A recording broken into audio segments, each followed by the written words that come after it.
Welcome to the Mrs. R Relevant Daily Draft Podcast. My name is Jim. I'm here with Randall and Bill, and this has been a great week.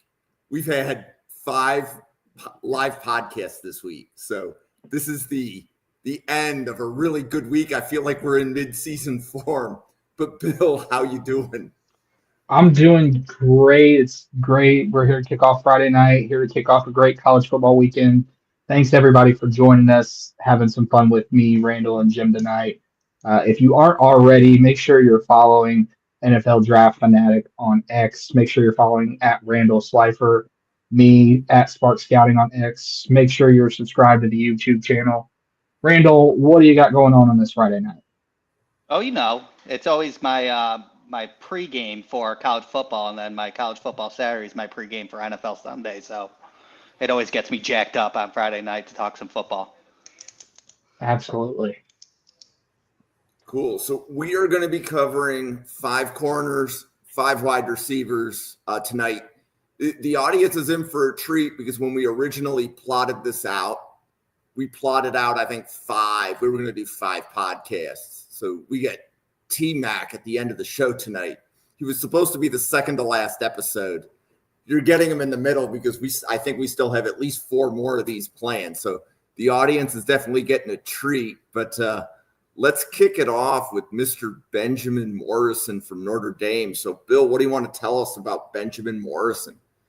All right, so let's kick it off. Ben Morrison, Notre Dame, 6 foot, 186 to 190, right around that range is what I've got him.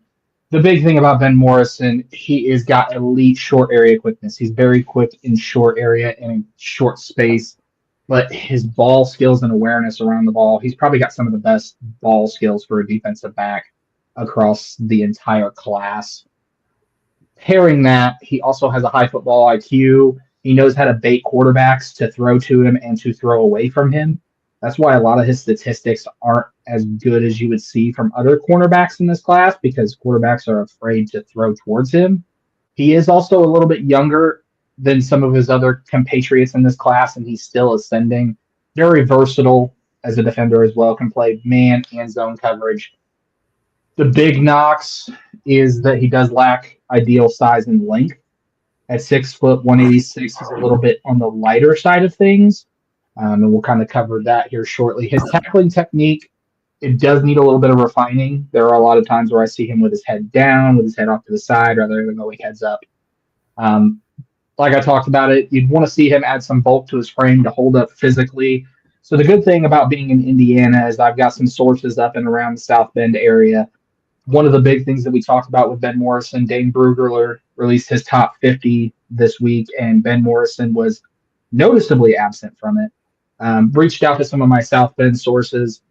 Some of the things that they've heard here recently, the words injury prone have been floated around.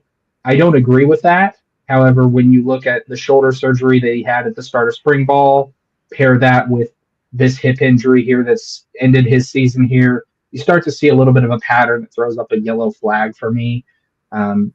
All that being said, I think he is a clear round 1 talent. He is clearly the second best cornerback in this class if you factor Travis Hunter as a wide receiver. If you factor Travis Hunter as a cornerback like I do, then he's the 3rd best cornerback in this class. And he reminds me a lot of A.J. Terrell from the Atlanta Falcons in that same mold, very versatile, can do a lot of the things that can be your cornerback one. But Randall, what do you see in Ben Morrison from Notre Dame? Yeah, I definitely saw a lot of those. His dad played safety for the Cardinals, right? Yep, that's correct. Dad played safety for the Cardinals. I like that he's younger.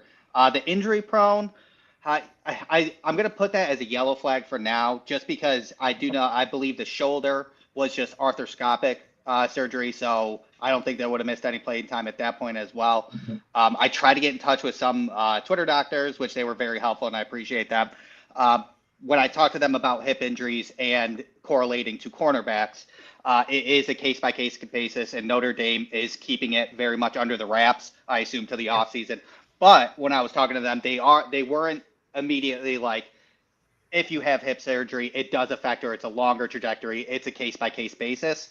And a lot of people speculated when he was ruled out before the hip surgery, they didn't know what it was. Some people thought it was a groin, then it turned into a hip sort of thing. So I believe that it is more of a precaution going into the NFL, just to play it safe, so he gets 100% coming into that. If his medicals do come back that he's not going to miss any time, then I'm going to kind of throw away that flag. But other than that, take away the medicals. I really like how when he's playing press man, how hot his feet are. It does have a negative connotation to it, but his feet are hot, and he's looking to pounce on that ball at all times. But he does get bitten on some double moves when his feet are hot at that point. So it's a yin and a yang on that one. Turnover machine, I love him. I think he's a great all-around. You're right. I do have him locked in as the 3 CB because I am putting Travis Hunter as the number 1 cornerback. His tape shows it. I think his tape shows that he's very fast. In 2023, he had 3 interceptions and 8 pass breakups while only allowing a 60 passer rating with under 50% reception percentage. And that was while he played USC, which I think that was maybe his best game on tape, to be honest. I really liked watching him at USC. He was shut down. There was 5 targets, 2 catches for 3 yards and a 1 interception. So he allowed 3 yards when, Caleb Williams was in that backfield. His interception at USC during the USC game was super impressive. It came off script as usual, at USC, but he stayed with his wide receiver, and while he mirrored his wide receiver, you could see him eyeing Caleb the whole entire time. Moved off it, got in front of another wide receiver and took it away. I thought that was very NFL veteran of him and against a top-tier quarterback. Also, Caleb Williams' strip sack fumble that he got in that game also was, I believe, Morrison, because Morrison was the first read, stuck on him like glue, ended up the front. The front came at Caleb, got tipped. The ball got tipped into an interception. So I almost credit Morrison on that first read defense that allowed that interception to happen. I am PI. Do you see any flag with PIs? He's sticky, but he's a little grabby, and he's a little grabby, and he's been getting called for it too. He's a little grabby, and part of that is his hand placement technique, especially in press, which is something that can very easily be coached out of him at the next level. It's just a matter of getting into a cornerback room that can help develop him. But yeah, I see that too. Let me ask you this, Randall. If the NFL draft were tomorrow and Ben Morrison's 100% healthy, where do you think his perfect landing spot is? Let's see. I think he would fit very well. I kind of like him in Dallas with a new regime in line. I like him in Denver. Probably my top 2 off the top of my head right now. How about you? So I did a first-round mock with him earlier this week over on X, and I think I had him at my highest point was actually to the New York Jets, playing across from Sauce Gardner. I think that's probably his best fit in that Jet defense as a cornerback 2, cornerback 1. Another location I could see him if they're not picking at number 1 is Jacksonville. They're more than likely going to be picking at 1, probably looking at a Travis Hunter or even a Will Johnson. Another place, a 2.5-hour drive south to Indianapolis, giving Indy that number 1 corner that they've been lacking. They can stop throwing day 3 flags at the position.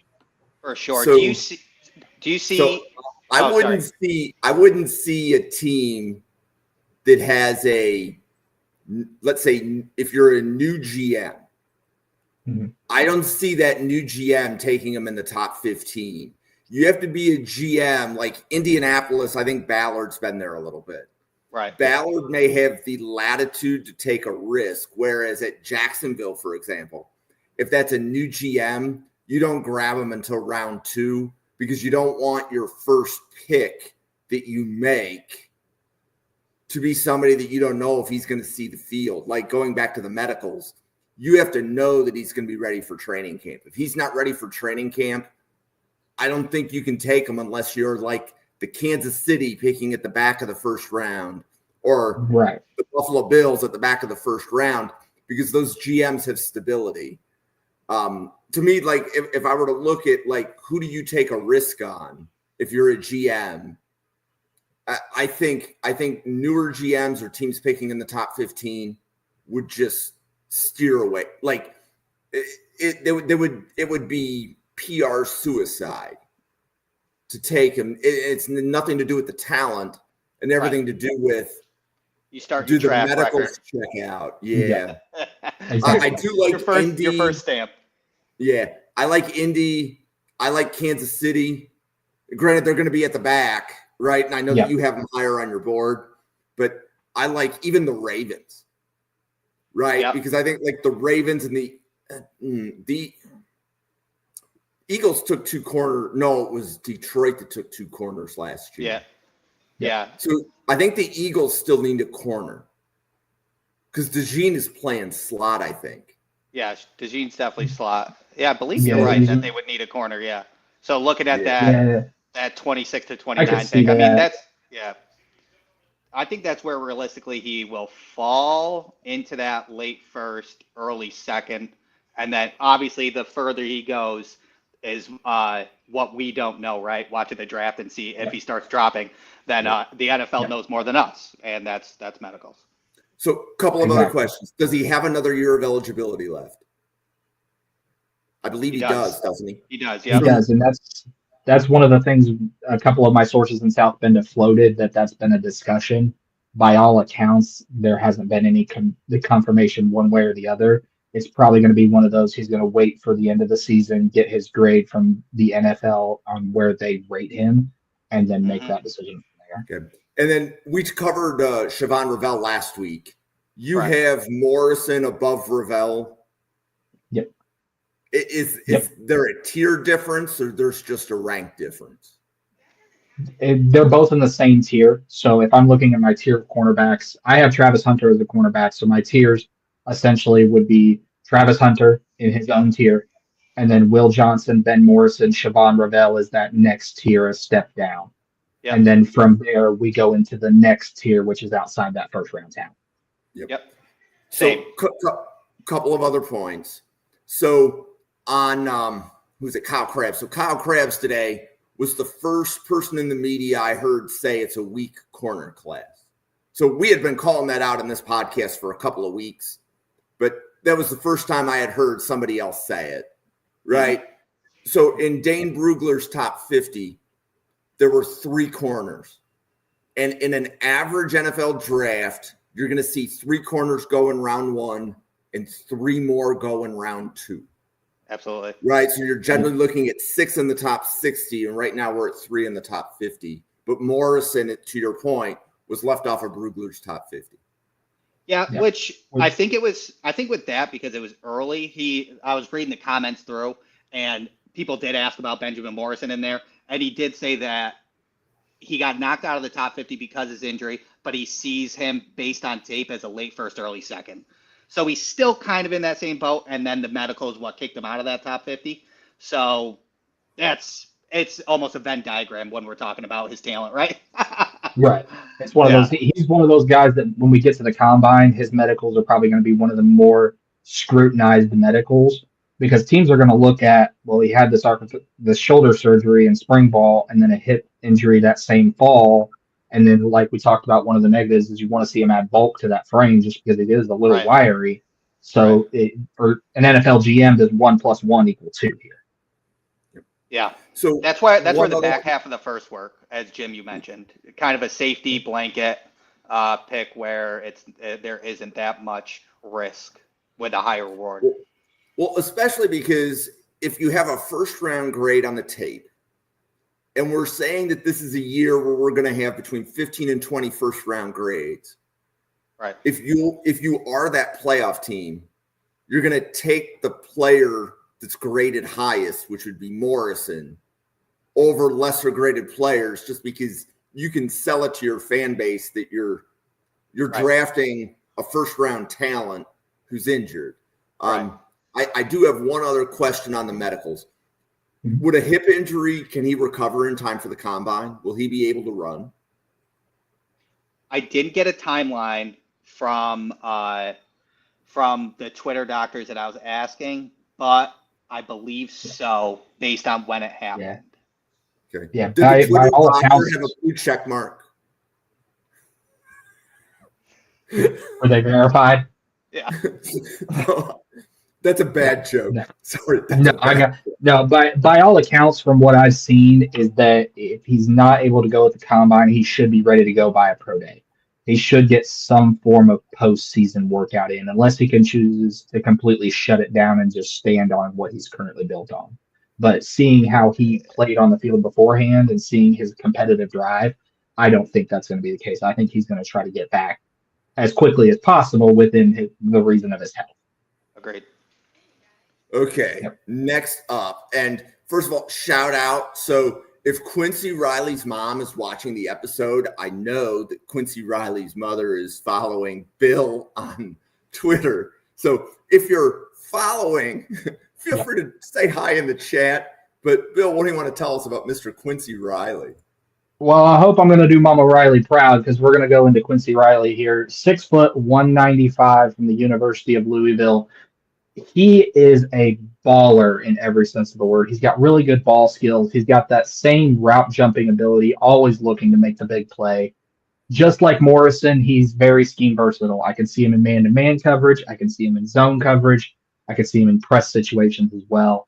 He's also very competitive at the catch point. Even though he's 6 foot, 195, you might think smaller guys might shy away from that. He does not. He wants to get in there and mix it up and get dirty. He's also very durable. So every season you see him increase his production. You see him increase his snap counts. You see him start to build on it. He also has special teams value going back to his high school days when he was a returner in his high school team. So that's going to be another added form of value. The big negatives that I see is that he is a little over aggressive in coverage. We talked about it with Ben Morrison getting a little grabby. I do see that with Quincy's tape as well. In addition to that, he does have a little bit of average long speed. So those elite, faster receivers, the Xavier Worthies of the world, might take advantage of that in the deeper third of the field. And he is slightly undersized. We talked about it with Ben Morrison at 6 foot, 185. Quincy Riley, 6 foot, 195, kind of around that same wiry frame. All that being said, though, he is firmly, squarely in my top 175. I have him as a late second, early third round talent. And he reminds me a lot of the Dog Pound's favorite, Greg Newsome II from the Cleveland Browns, a guy that I can stick outside. I can stick him in the slot. I can put him all over the field. If I need to, I can even put him back in the deep third of the field, and just willing to do a lot of the different things that you'd want to see from a corner. But Randall, what do you see from the tape on Quincy? Yeah, absolutely. Agree with all that. I did had all it because he played football, basketball, and he was in track in high school. And you can tell that he actually uses all those sports, integrating it into football, as well as his kick returner, punt returner, which I do love. His long speed is above average. I'm not too concerned about that. I do love the IQ, and I know that you mentioned on Benjamin Morrison, but I also see Quincy Riley baiting QBs into throwing his way as well in zone coverage for sure, and it was a lot of fun to watch. He reacts super quickly in soft coverage, which was one of my favorite things. But I do think with that, that biting that you have as that yellow flag is a little bit of a concern, because I see him a lot wanting to support the flat. So if he's in soft coverage, he'll take two back, but then he'll almost guess sometimes that he wants to help support the flat, and then he'll lose his double move on his wide receiver, and that guy will be behind him. He is a workhorse, which is insane when you look at his numbers. In 2023, he had 831 snaps, which is the highest that I've seen so far since going through cornerbacks. 774 were at the corner and 26 were in the box. He was able to get like 1 or 2 pressures per year, and he's good at setting the edge and making stops. He had 40 tackles for 11 stops. He barely lets anybody get yards after catch, which I love. And he had 10 pass breakups in 2023. And now he's on track to basically get about 9 or 10 pass breakups this year as well. He's a tackling machine. His coverage is still good. He has 23 receptions on 43 targets, but only 50 of that was yards after catch. Honestly, I think he works better in the slot more than he does outside. I think his work ethic, IQ, and anticipation make him in a good position in the slot to hit hard, try and make turnovers, and help with the run support. I'm drafting him, honestly, for those 3 reasons alone, because I think that what he has and how his headspace is NFL caliber. He's in my top 125, but I'm getting more near 100. So maybe 105 to 115 is where I have him. Where do you have him in yours? So he's right around between probably the 75 marker. 75 markers, with a little higher on the part. Little higher on him than most, that for 75 to 100 marker. Yeah. But I think, and this is a personal thing, I think his matchup tomorrow versus Stanford, another one of my guys, Elikayo Manor, who we will cover. I think that matchup, I'm going to be watching that. So if you're looking for a good one-on-one matchup for tomorrow's college football slate, Louisville and Stanford's a great way to go. But yeah, I'm a little higher. He's in my 75 to 100 range, and I surely hope that he gets a Senior Bowl invite or a Shrine Bowl invite, just so we can see him in those one-on-ones where I think he's just going to shine like a star. So, Agreed. Bill, do you agree with he's a cornerback that tackles? Like, is that a good way to label him? I would agree with that. I think he's a cornerback who tackles well. There is some refinement that is still needed. Part of it is his lighter frame, trying to figure out how to use that light frame to be able to take players down. But yeah, he's a cornerback who tackles. The one thing, and Randall talked about it, 10 pass deflections last year, on pace for 9 or 10 this year. I'd like to see him convert more of those to interceptions. But ultimately, as long as it doesn't end up in the wide receiver's hands, that's the big key for my corners. So the reason I wanted to point that out, like Randall, that's a gem inside of a scouting report, because there are NFL teams that will only draft corners that tackle. Right? Like that's a requirement. Yeah. If you're going to be a corner for Sean McDermott, you have to tackle. They don't want like a coverage guy like Sauce Gardner. Right. They want a corner which can tackle. So even if that means you tier down, right? We're not going to talk about Sauce Gardner and Quincy Riley in the same tier. But it's more important for some defenses to have corners which tackle. And like I'm listening to Randall, I'm like, well, he dropped a round 4. Buffalo doesn't have a 3rd rounder. Yeah. Well, he dropped a round 4. So not yet, right? Yeah. Okay, so next up, James Burgess from Alabama State. All right, James Burgess, the small school special, the kinds of players that we're going to cover here on the Mrs. Are Relevant podcast on the NFL Draft Fanatics that you probably won't hear covered on ESPN or CBS Sports. 6'3", listed at 186, but I've seen between 186 and 196, so right in that same thing. He's got a really good combination of height and size, but not only does he have that height and size, he's jacked. He is an Avengers-level threat with his frame. And his play style is built around that physicality. He's really best suited for deep zone coverage, but he's also very effective in man coverage as well. One of the biggest things that stands out to me on the little Alabama State tape that I was able to find is he is a willing tackler. He is wanting to put his hat on someone and hammer that ball home. He is willing to get after somebody to tackle him. I would like to see him improve his ability to shed blocks in the run game. Sometimes he gets too caught up in trying to make the big play, get over aggressive, and take a bad angle. So I'd like to see him improve on that. Obviously, with him being a smaller school prospect, he's not as high on my board as some.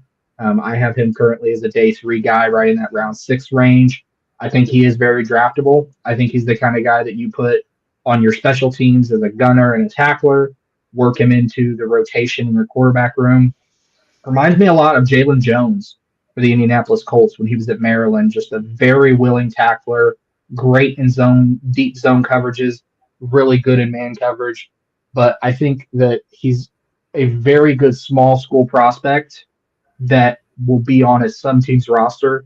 And in 3 to 4 years, we're going to look back on this class and say, why wasn't Burgess taken higher?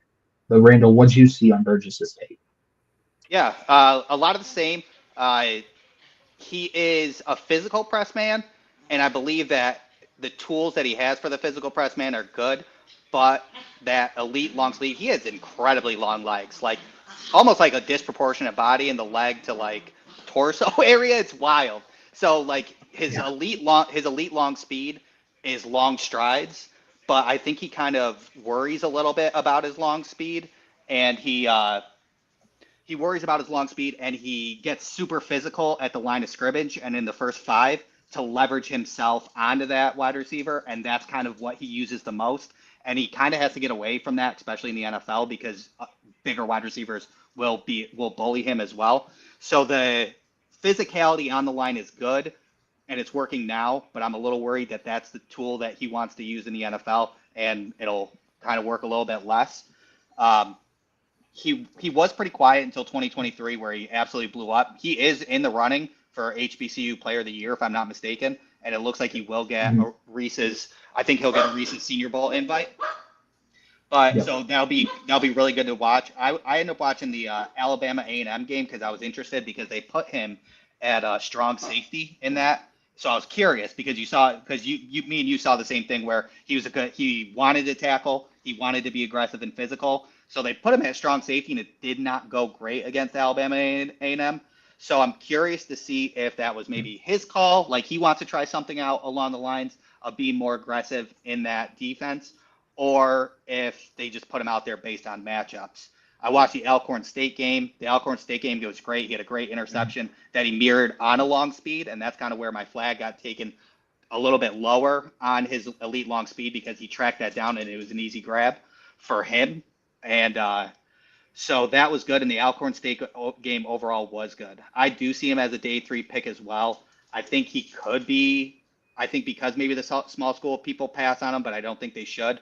I wonder if he does start on the practice squad to figure it out, and then maybe gets elevated and used in situationals. Like he is a prime time red zone man coverage. Like you want him in red zone defense for sure, with his physicality at the line and stuff like that. So I wouldn't be surprised if he just gets elevated, and then in situational special teams, red zone defense, and a couple others like setting edges and stuff like that, he can be used. And then year 2 or year 3 is when he starts developing and becoming into an NFL starter, if he can take that track.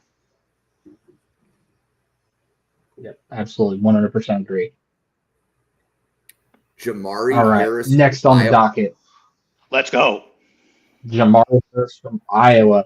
It seems like every year we have multiple Iowa cornerbacks. So I don't know what's in the cornfield out there in Iowa, but if you're a cornerback and you're looking for a school to go to, Iowa's not a bad pick. DBs. So 6'2", DBU. So 6'2", 175. I've seen him right around 175 to 185, kind of in those ranges. For Jermari Harris, he has very quick twitch ability. He's able to turn and run and flip his hips very well, carry vertical routes down the field. He does have a ball hawk mentality and production that shows that. So he's very consistently finding the ball in the air. You see a lot of times he doesn't have to turn and look for it. He knows right where it is. He also has a blue-collar work ethic. He's one of those guys, I call him my lunch pail guys. Throw on the hard hat, clock in, do his 8 to 5. He's not afraid to mix it up in the nitty-gritty, especially in run coverage.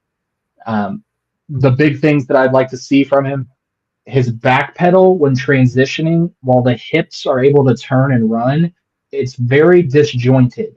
It's very clunky when he turns out of that back pedal, almost like he has to think about it, and it's not instinctual.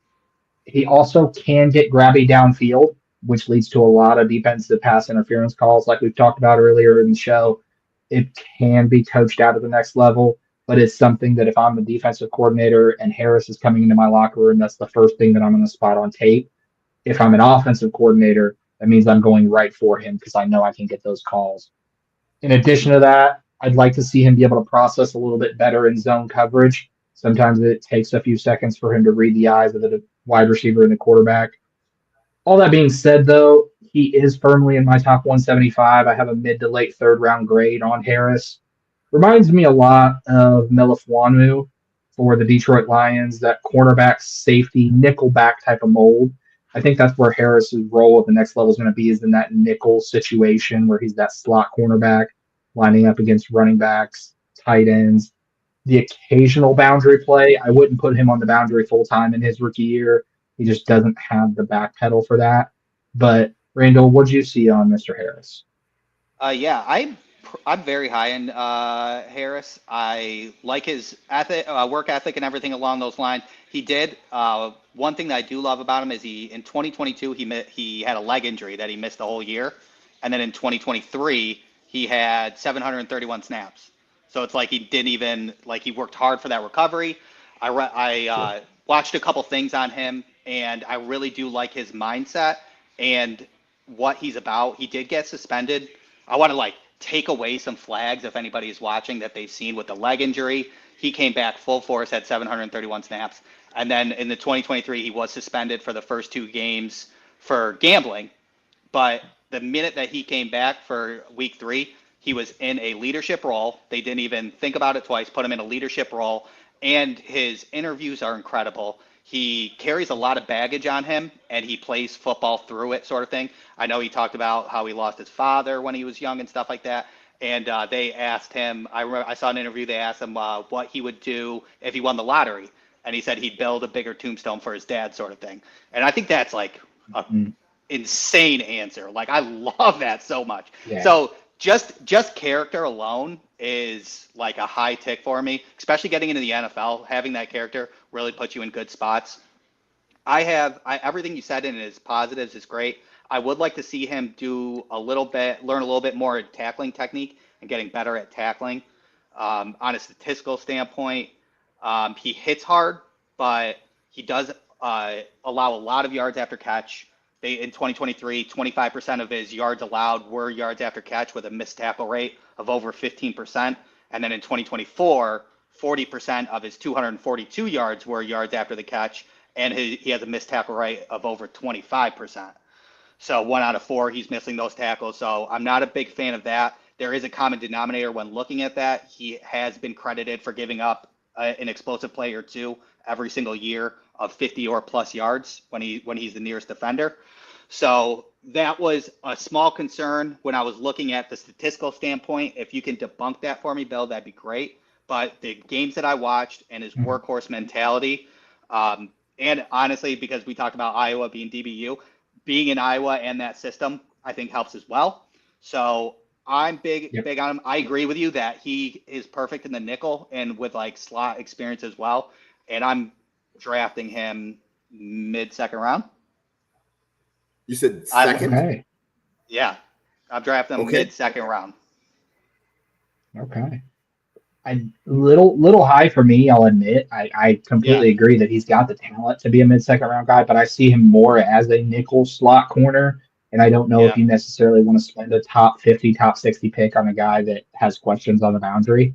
But if we're throwing that out the window, positional value be darned, and we're just talking about a pure guy. We always hear about it. Football is not just about X's and O's, it's about the Jimmies and Joes. I would love to have a guy like Jermari Harris in a locker room. And if we're talking just a player, yeah, I would agree with you that he should be a mid-second round talent. Absolutely. Okay. All right. Oh, I love making this slide. I just want everybody to know.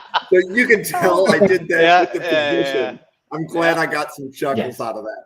So this is one of my guys because he can play a number of positions within your defensive backfield, and Bill is going to tell us all about it. So Jahdae Barron.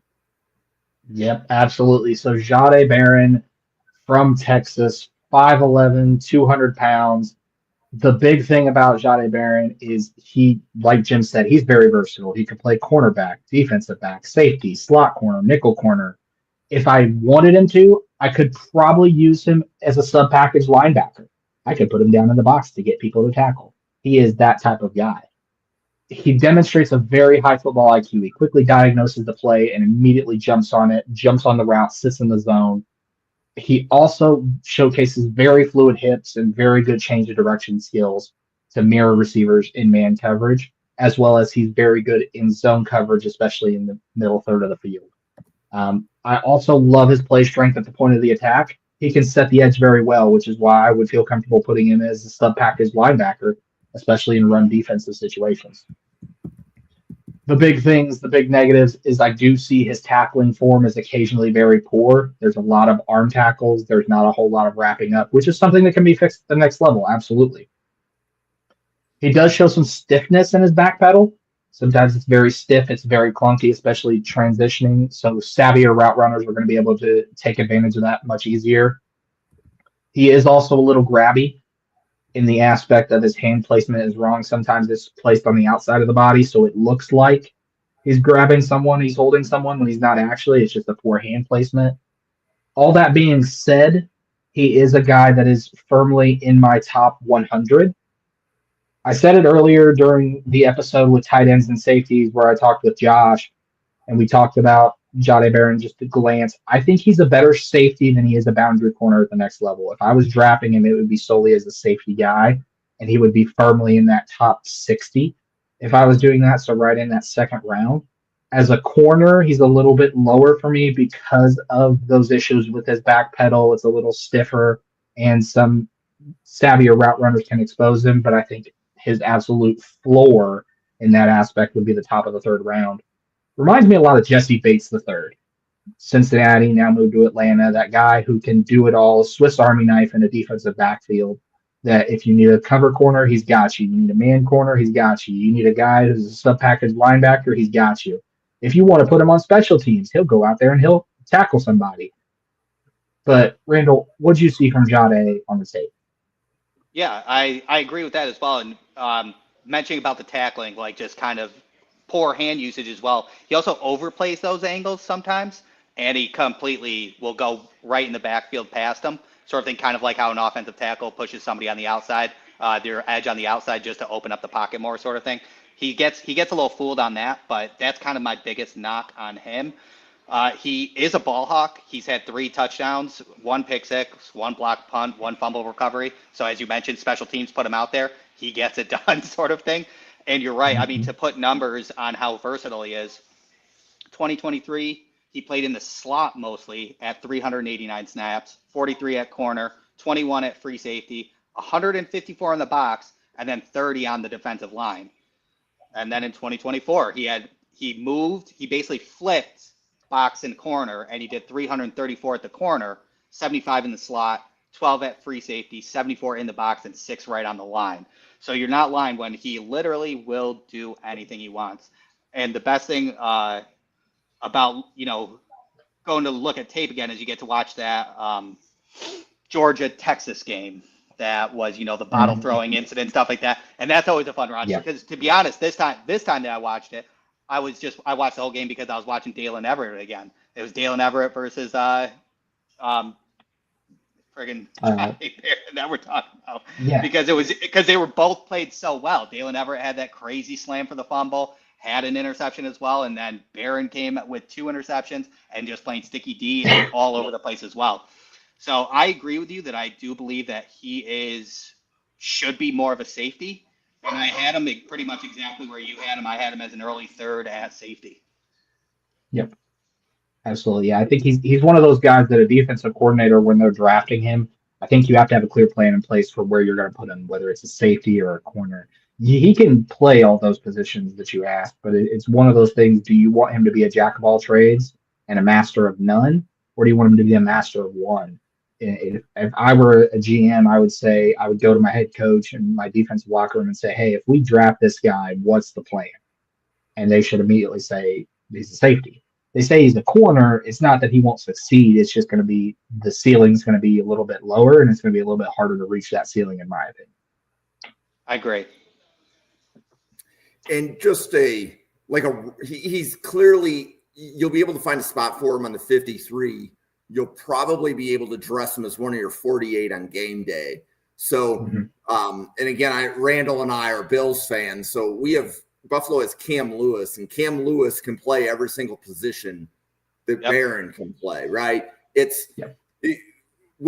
Whichever defensive back goes down, Cam Lewis is the DB off the bench that subs in for them. So there's easily a place to find a spot for him on your 48 for game day because he plays special teams. So even if he doesn't crack the starting lineup, he's adding significant value to the DB room because he would be able to back up multiple spots.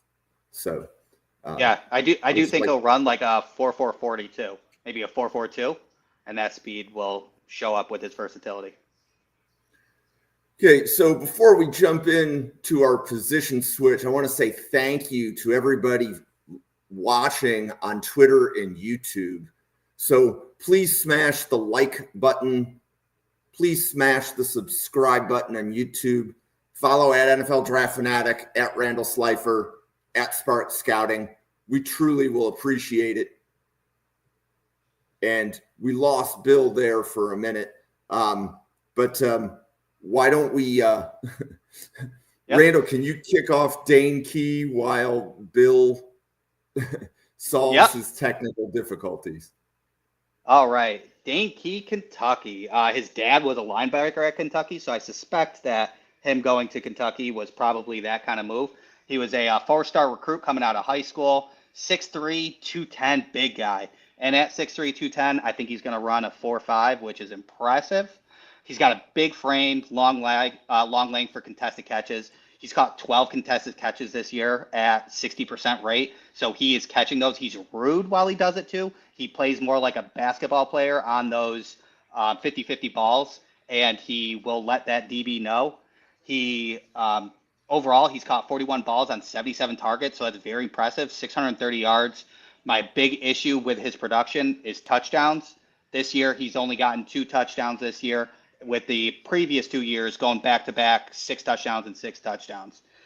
He did have a drop issue in 2022 and 2023 with about 6 to 8 drops a year, but he's gotten it down to 1 drop this year. Watching tape, it looks like he was using more of his body on catches than now he's using his hands. He's got large hands for it, so I'm glad somebody coached him into using his soft hands versus using his body on it. Again, deep shots are really good. Finding spots in the zone coverage, for, those big X receivers always got to find that zone coverage for soft spots.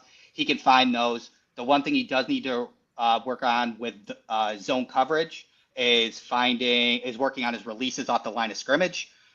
Really all he does is use a quick, just like this, and tries to get around him. Because he's 210, 6'3", and he thinks he can do that, the NFL is going to be a little bit harder.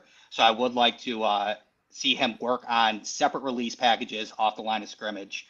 I do like his ego and his mentality. Those contested catches, that's at 60% rate because he thinks he can catch him 100% of the time. His celebrations are surprisingly not flagged, but I saw 3 instances just on his touchdowns, 2 in 2023 and 1 in 2024, where he did the step over, where he stepped over the DB after he caught the ball. And then one was very surprising that I didn't think I saw a flag on, was he, instead of head tapping on that 50-50 ball when he mossed somebody, you tap your own helmet, he tapped the DB's helmet. And I kind of chuckled on that. I thought that was very rude. But that ego and that confidence is exactly what you need in the NFL, especially for those jump balls. The most efficient there he is. The most efficient he is in that intermediate, but I'm not sure that he favors it. He likes to be used on the left side, and I think he favors those deep shots. Hey, got you, buddy. He does favor those deep shots and inside posts on those deep shots, but the intermediate he's most efficient on. His route tree is pretty limited, but he is 6'3", 210, so he can refine that and use his traits and his athleticism in the NFL as it goes on. Probably, which I talked to you about this earlier in the week, and I was curious to get your side on it, Jim, as well. I watched a lot of tape on Dane to see if it was true and if it would cause a problem, but he's only really carrying the ball in his left hand. And when I noticed when they lined him up as a wide receiver, crossing routes were typically on the right side because he uses his left hand, and then go routes were on the left side. And when I saw crossers on the left side, he still had the ball in his left hand while running to the boundary, which is, close to the receiver as you're running, which in NFL, all linebackers are going to salivate at that peanut punch right there. So I know it's probably easy to coach out of him, but it probably isn't the easiest immediately because it's just second nature. Sticking that right in your left hand without realizing that you're showing the ball to that linebacker as you're crossing the middle of the field. So Randall, I want to say that's digging deep into the scouting report. If you're finding the tendencies of crossers from the right and the go patterns from the left, you're diving deep into the analytics. But Bill, what can you tell us about some of that? Right, absolutely. So Randall and I, apologies for the delay, by the way. University of Texas fans and we don't get along. They must have sabotaged my stream when they heard me talking bad about Jahdae Barron, but I'm back now. But Randall and I talked about that with Dane Key and that left hand, and it goes back to his days when he was in high school. He played baseball, and he was actually a left-handed hitter, so I think he's predominantly a left-handed guy. So I don't think it's something necessarily that he knows is an issue. It's just that's his natural fit. Like Randall said, it's one of those things that it flashes on tape. You see him almost consciously make the effort to put the ball in his left hand, almost like he's comfortable with that. And if we see that, defensive coordinators are going to watch that tape and they're going to see that too. I think that's something that has to be immediately addressed at the next level from Dane Key and from the team that drafts him.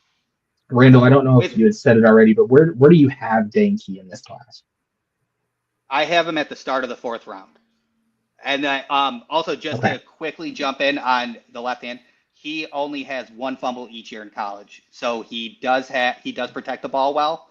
So his ball security is good, but it's still a problem in the NFL. But I have him at the start of the round 4. How about you, Bill? Yeah, no, I'm right there with you. I have him at the start of round 4 as well. And I think that was one of the things, even though he has that left-hand trait, it's not something that is concerning and an issue. It doesn't pop on tape, cause fumbles. It's just something, it's a tendency.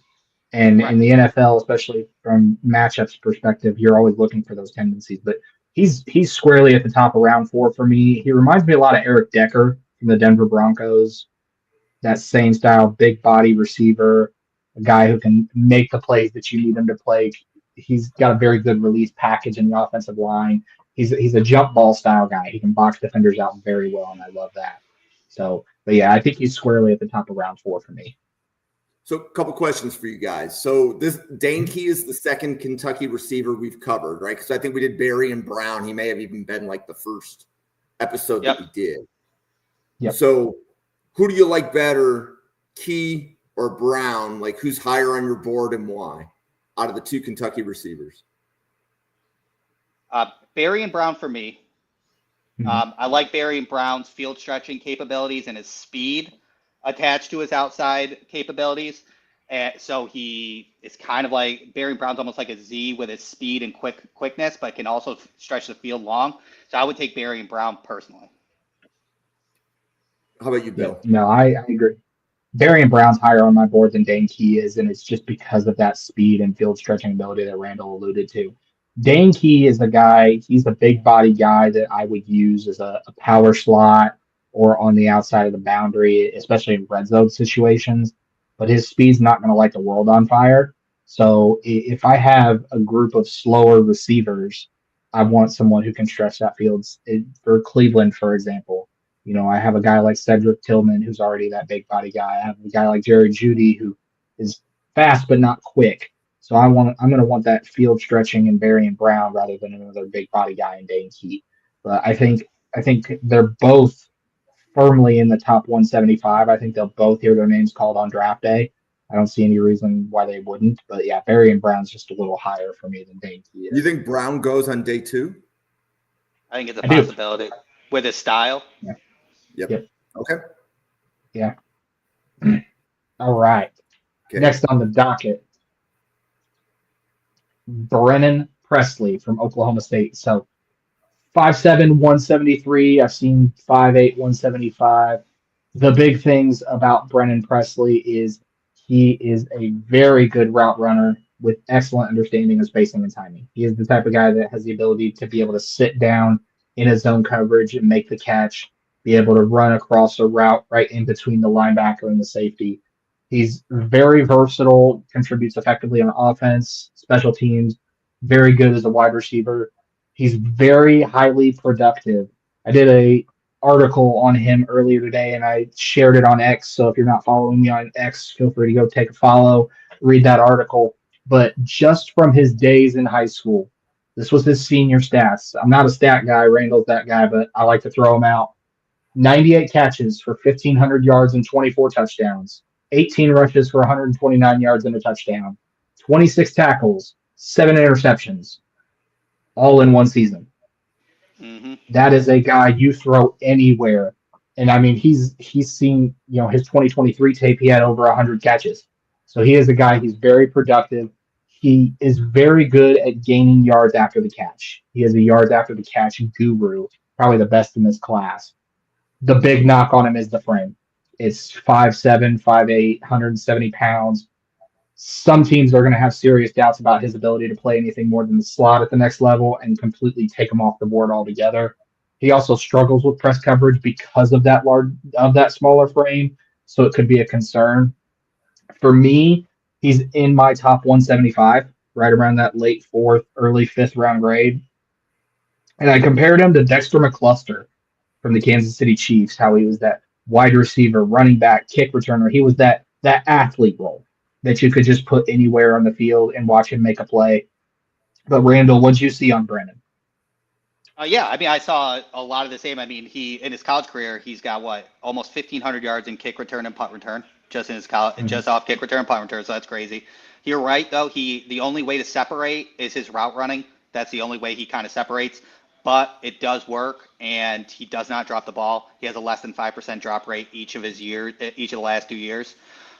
He's used everywhere. One of my favorite things is Oklahoma State uses him in most pre-snap motion all the time, and all the pre-snap motions that they use him in are NFL caliber, and he's super fast at it. He's got 2 rushing touchdowns, both on jet sweeps that were simple, and the way he uses jet sweeps is incredible. He takes every centimeter of that football field to make sure that he gains any yard he can. He is that jet sweep receiver where he'll just tiptoe down the sideline once he does that big curl, and he'll gain as many yards as he can. So his rushing ability is great. I mean, even Oklahoma State, because obviously I watched the Oklahoma State-Arkansas game. That was super depressing for Arkansas. But they actually were we're up 21-7. Yeah. Remember, we were up 21-7, and then we could have gone 3-0 there.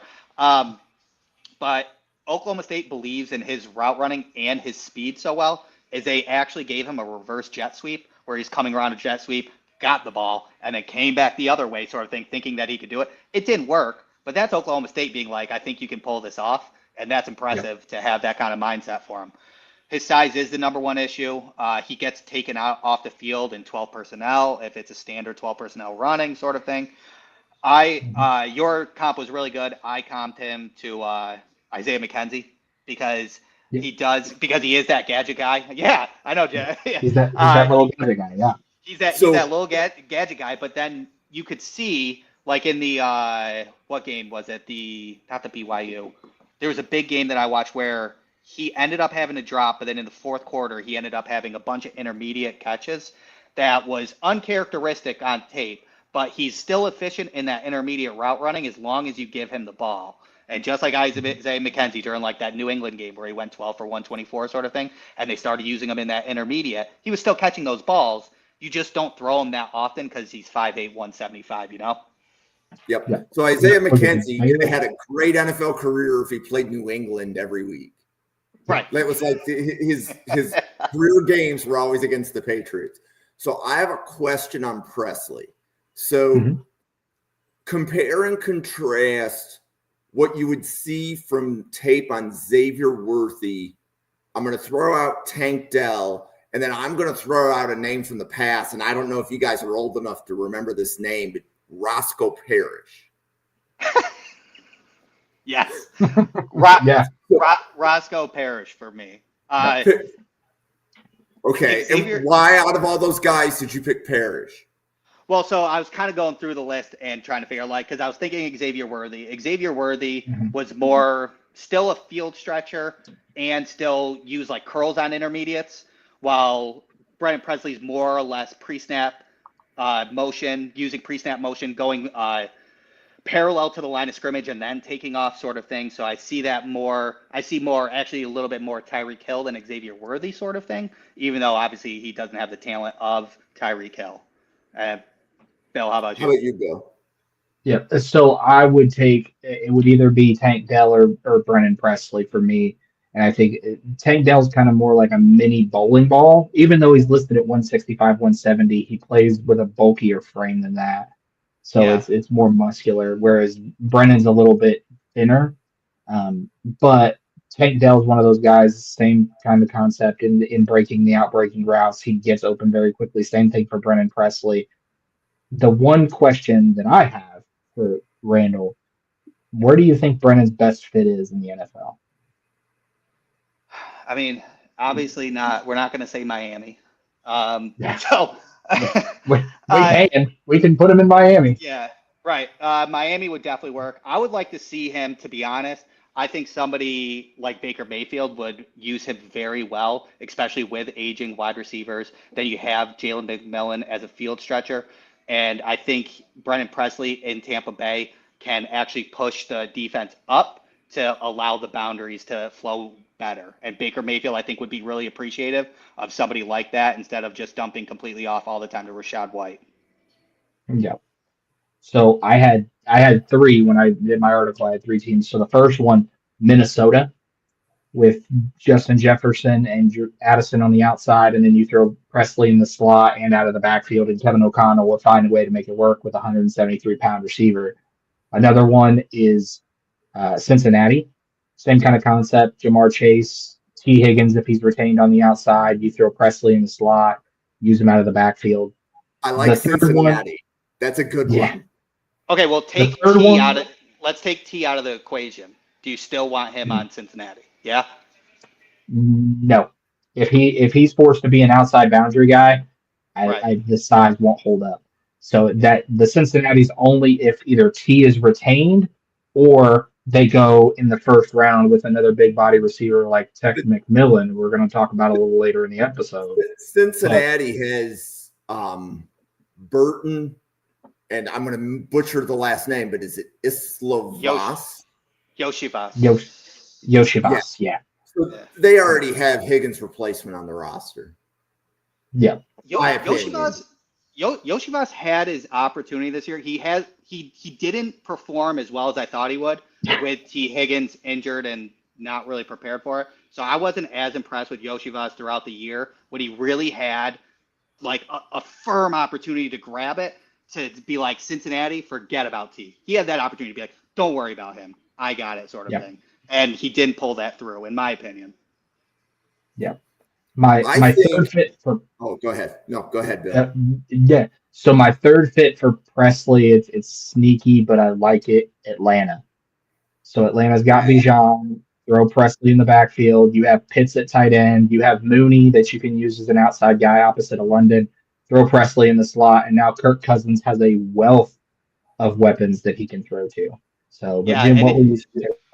So as I think of a player like this, I immediately think to the offensive coordinator. And here would be an example. So first of all, if the people listening don't know who Roscoe Parrish is, go watch YouTube. It's worth 5 minutes or 10 minutes of your time. He was a lot of fun to watch. He played college at Miami. He played 4 or 5 years with Buffalo, and I believe he played at least one season for another NFL team. But I like to just say he was lightning in a bottle. Whether you got him on a punt return, a jet sweep, or a long pass, he was just very explosive. But the reason why I point that out is the reason that Parrish was successful was his offensive coordinator was Chan Gailey, right? And Chan Gailey knows how to scheme up a player like this. So Bill, the reason why I was immediately thinking Cincinnati, Zach Taylor can scheme somebody up.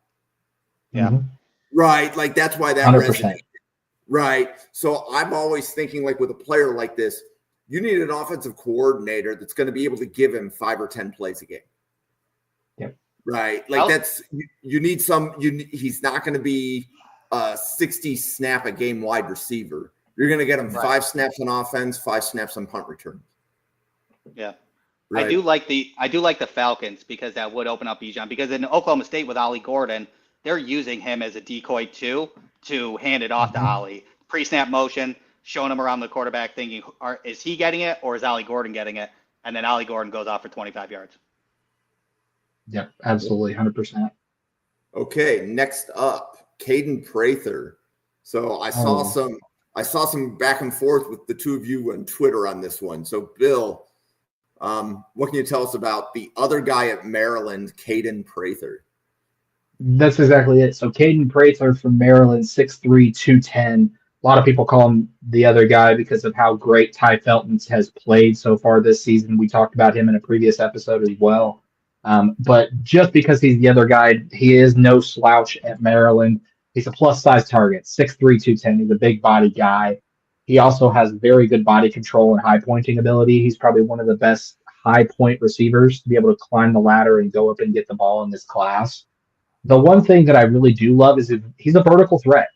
Consistent yards after the catch. Randall, you're the stats guy, and you can double check me on this, but I think he's averaging almost 16 yards per catch average, I think is where he's at, which is pretty good. He's a willing blocker who's got size to handle larger defenders on the edge. The big things that I'd like to see from Prather improved, his release package on the line of scrimmage to beat jam and press coverage at the next level. There's a lot of times where he just gets tied up under his own feet, and it looks like someone's tied his shoelaces when he's trying to beat press coverage at the line, and he almost falls over on himself. Despite his frame and the fact that he's such a great high-point receiver, he's not good in the what I like to call man in a phone booth situations. The red zone, the 1st and goal at the 5, where it's just you throw the ball up and hope he comes down with it. He could improve his play strength to be able to be better utilized in those situations. All in all, I think Kaden is draftable. He's not in my top 175. I have a 7th round grade on him. Reminds me a lot of Dante Moncrief from the Indianapolis Colts, that same kind of a go up and get the ball type of receiver, but you've got to have the guy who can get the arm up to him and get that ball up to him to be able to make those catches.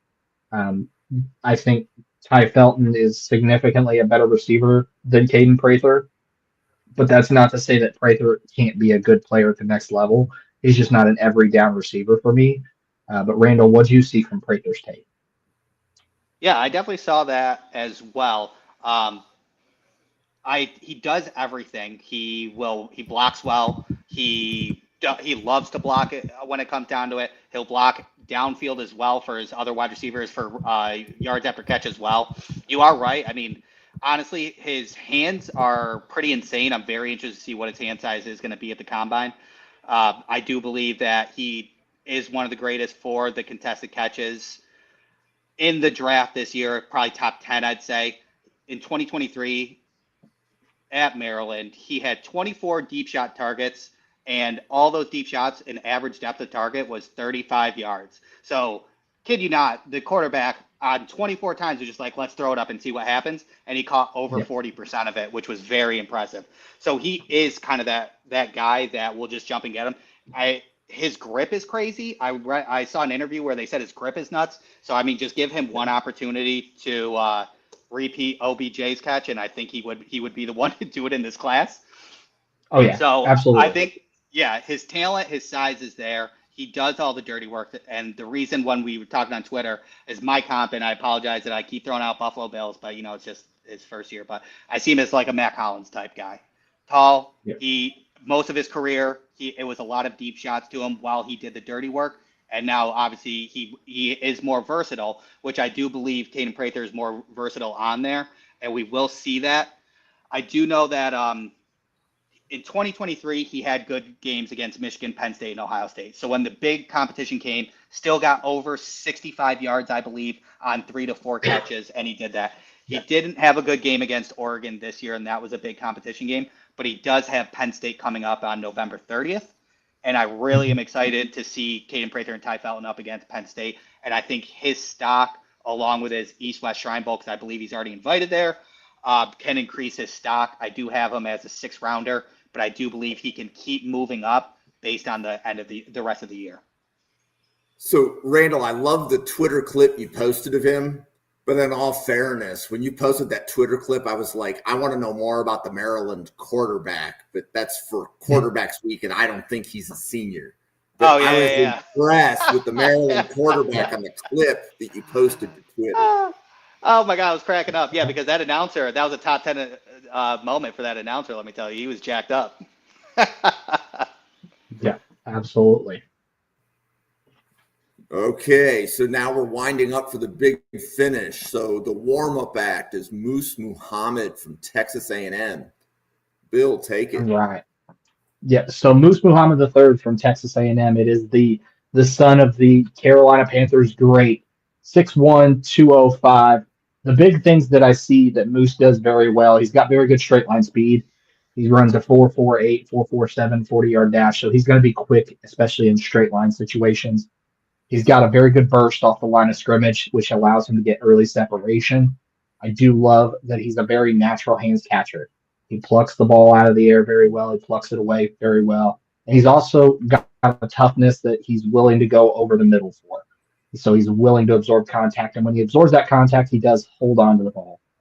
The big thing, though, is his route running. It lacks refinement. He lacks a route tree. There's a lot of routes that I see him run, especially slants, posts, and crossers, where it just seems like he's just kind of running all over the field, almost in a zigzag line. And it's going to need a lot of refinement and precision. And he also telegraphs where he's going to go when he runs those off. So when he goes to break off on a curl route, I noticed that you can see his hips almost start to turn before he's already broken it. Corners at the next level are going to see that telegraph and immediately jump on it, and quarterbacks are going to go away from him. In addition to that, I've also seen some inconsistent effort and technique with him as a run blocker, which is very disappointing because of how great a run blocker his father was, especially in Carolina. So it's very disappointing to see that inconsistent effort.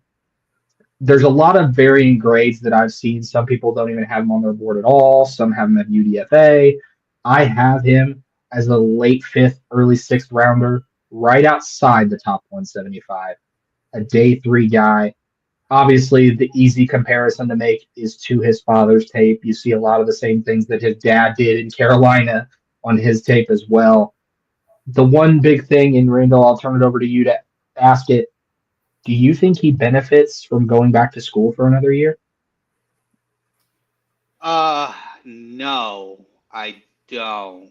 And for that reason, in that is he seems to, so tell me if I'm wrong here, Bill, on my timeline is 2022, Aina Smith got hurt, and then that's when his production started going off the track, right? After that injury, he got like 7 or more targets every single time and went 100-yard games 4 times in 2022. He was efficient everywhere, and he had pretty good contested catches with only 2 drops in 2022. And then comes into 2023 and 2024, he lost out competition. Obviously, in 2023, he lost out to Evan Stewart and Aina Smith, which is fine.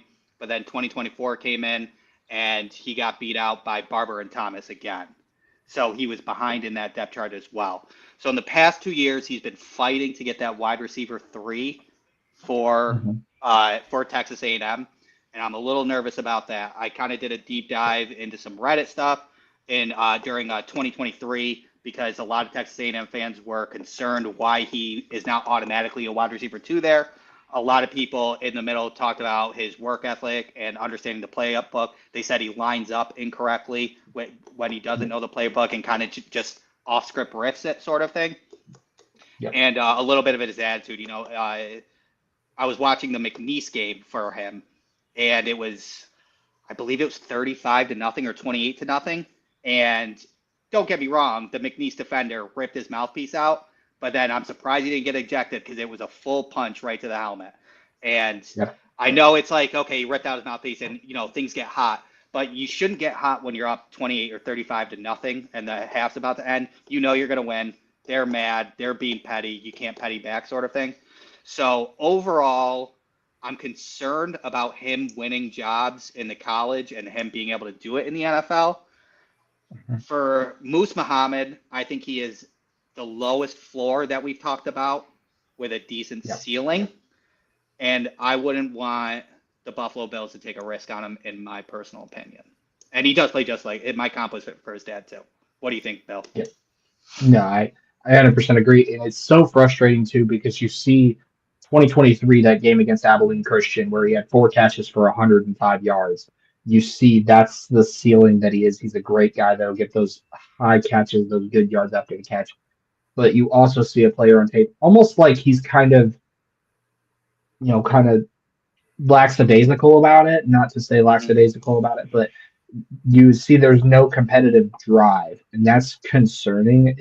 I noticed it really heavily in run blocking. It's almost like and wide receivers, we all know, don't want to run block to begin with, but there's a difference between showing up, making an effort, and just throwing your hands up and calling it good. So I still think the talent is there, and he needs to land in a team in a situation that's going to take his development into concern. If I put him on a team like his dad, like Carolina, if I threw him into that Carolina locker room, he's going to be out of the league within 3 to 4 years. In his case, I'd want to see him end up somewhere like the LA Rams, for example, who know how to develop receivers like Kupp and Nakua, have those elder veterans that can take him under his wing and show him the right way to do things. But I agree with you. I think it's concerning. I think he probably would benefit from another year in school, possibly moving away from Texas A&M. Just a change of scenery probably would do him good. If he comes out, like I said, the grades are all over the place. I'm probably one of the higher folks on him in that early 6th round.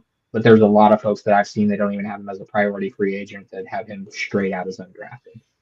I could see a path where if he stayed in school next year and he went to a school where they're like, our depth chart is this, you are cemented at wide receiver 2 sort of thing, to where his snap count will be high enough where his production will speak for itself, then I'm in.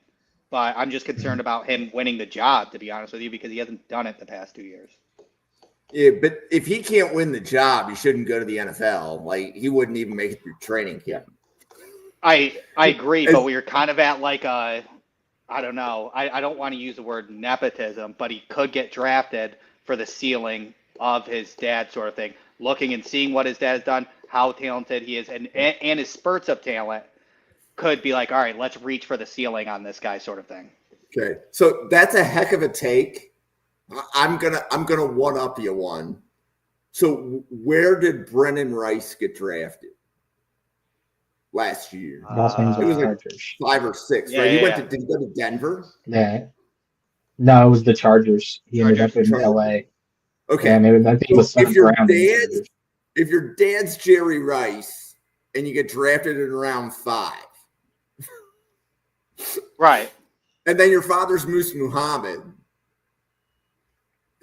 That round is going to be like 7. Like, I'm just saying. Yeah. Like, right, that would right, be that's my take on your take.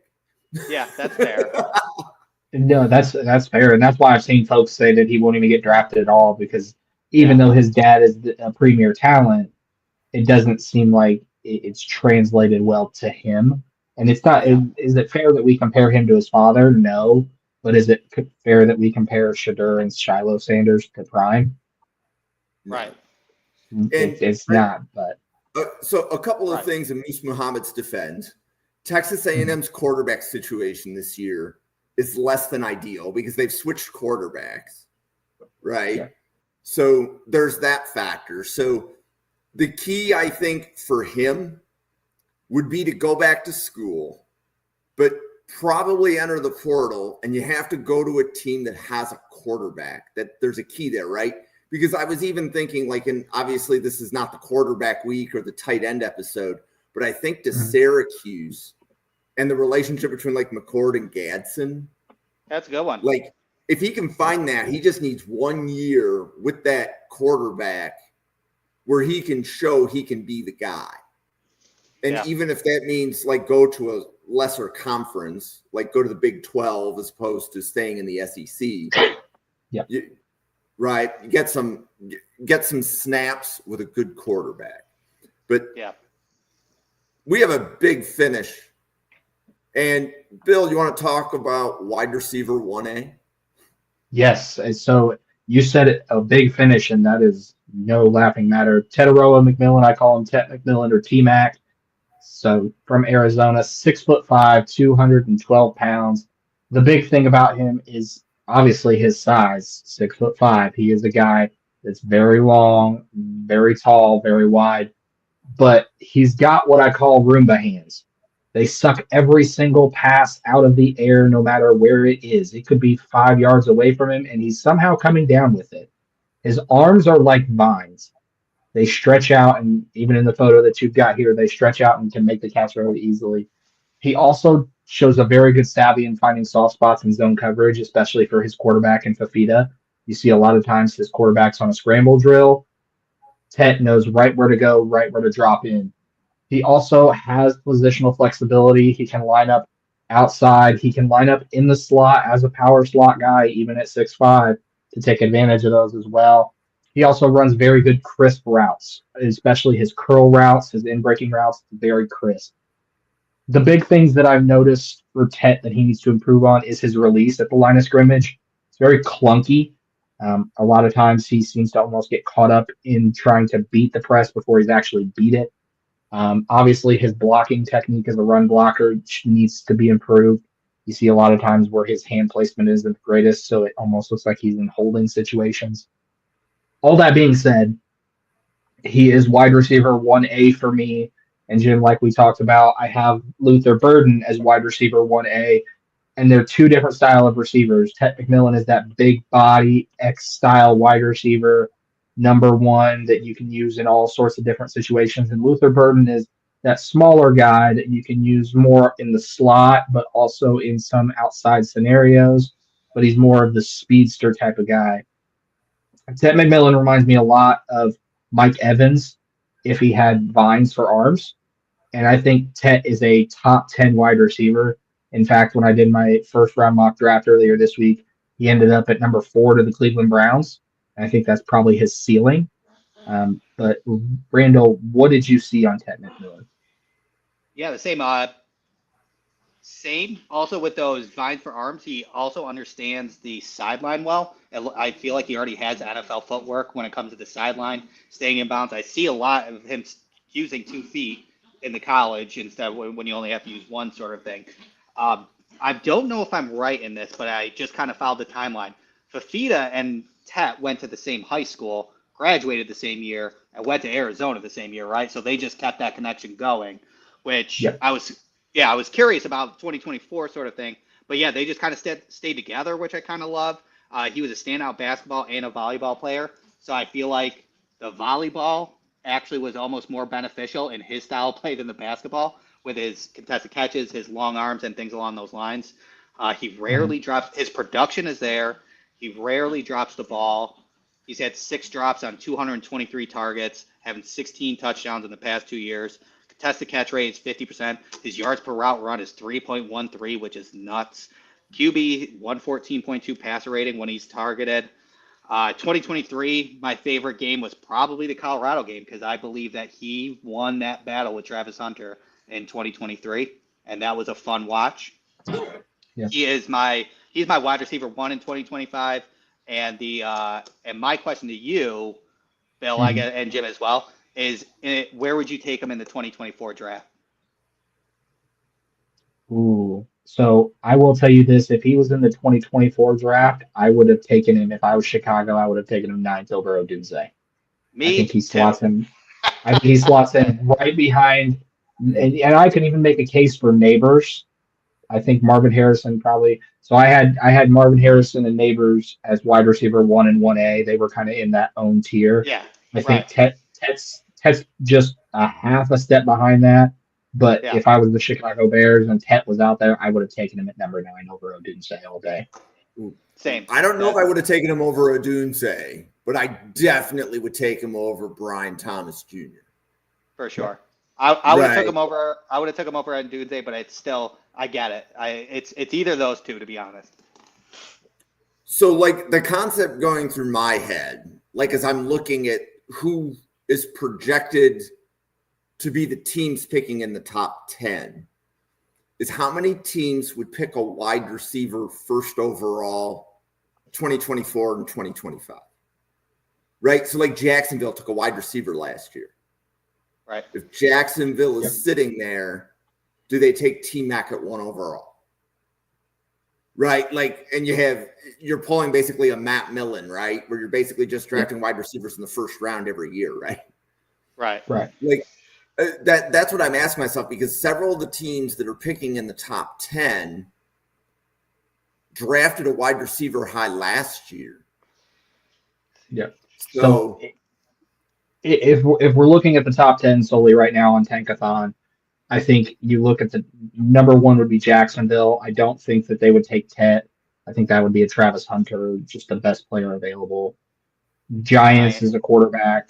Titans would be a quarterback. The Browns, wide receiver if they can't get a quarterback. The Raiders, wide receiver to replace Devontae if they can't get a quarterback. Mm-hmm. I would think his ceiling probably starts right around that number 4 range. And then his absolute floor, if I had to draw it right now based on Tankathon's order, would be 13 to Cincinnati. And that would be if T. Higgins walks. And even if T. Higgins doesn't walk, you could have a 3-headed monster in Jamar Chase, T. Higgins, and Tet McMillan. And good luck to any AFC contender trying to get 3 solid cornerbacks to cover all 3 of those guys. But I think he's the top 10 guy for me. I think his ceiling is probably around that 3 to 4 range, and his floor is probably somewhere around 10 or 11. If, say, Dallas passed on Ashton Janty and took Tet McMillan, I don't think anybody would bat an eye to put him across from CeeDee Lamb. So as I was updating the draft order in NFL Draft Fanatics, I tend to update the draft order about every 4 weeks. So I found it funny because I had a draft order from week 6, and then I updated it again at week 10. So I had to pretty much flip the top 10. But then the middle picks were pretty much the same order. I found that to be really funny, that the middle of the draft order from week 6 to week 10, I think I had to move 3 teams. That was funny. And then the back of the draft order flipped a little bit because Buffalo did better. Right, so Buffalo's now picking 30, whereas before they were like in the late teens or whatever. But anyways, I could see just about any team taking T-Mac, whether they took a wide receiver last season or not. So, for example, like another one would be Carolina, right? Yep. So Carolina took Leggett last year in the first round, but that shouldn't preclude them from taking a wide receiver, assuming that they can solve quarterback before the draft. I think we're going to see a lot of teams trying to solve quarterback before the draft so that they don't have to reach on one of these guys. Yeah, it's my personal opinion. We'll talk about that more at quarterback week. Yep, and I will tell you this too. I think Tet McMillan is one of the few wide receivers of this class that's quarterback proof. You could give him, because we've seen what he has in Fafita. Even though they've known each other for a while, Fafita is not lighting the world on fire. He's a guy that is not in my top 175 in terms of quarterback, which we can talk about that in hashtag quarterbacks week. He's 5'9", right? Guy that, he's 5'9". So he's a little bit on the smaller stature side, but Tet still has production even with that at quarterback. So if you put him in Carolina, I don't think he'll have an issue. I think he becomes the alpha dog in Carolina. I think any team. I could even be convinced if I were to say I'm Tennessee and I want to take another bite at the Will Levis apple, I could be convinced of Tet to Tennessee.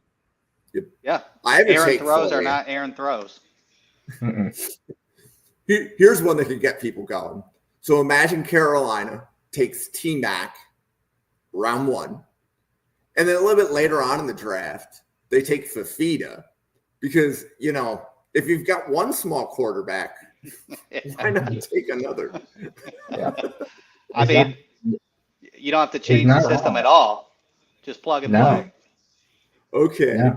So we are digressing. We have covered 10 players here in 84 minutes. We appreciate everybody that is watching online.